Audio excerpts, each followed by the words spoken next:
Hello, this is Gary with Ultra Plumbing, and I just wanted to make a quick video if your shower head broke off at the wall and there's now a piece stuck inside it here where I'm pointing. So you want to start by getting yourself a tapered file, a 10-inch tapered file like the one in this picture. I got this at Lowe's. Once you have your file, what you're going to do is you're going to take the tapered end and you're actually going to stick it into the piece in the wall that is stuck in there. You're going to give it a few taps, preferably with a hammer, but I'm using channel locks in the video because it just was convenient at the moment. Once it's in there kind of tight, you just use the channel locks on the file as I'm doing in the video, and just keep rotating it this way counterclockwise until you ultimately get it loosened completely and are able to remove it from the wall.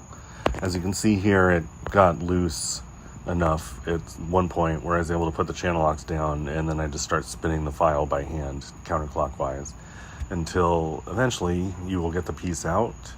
As you see I'm doing here, there's the piece, and now you can get yourself a new shower arm and screw it into the wall with the proper sealant, and then install your shower head and you're good to go.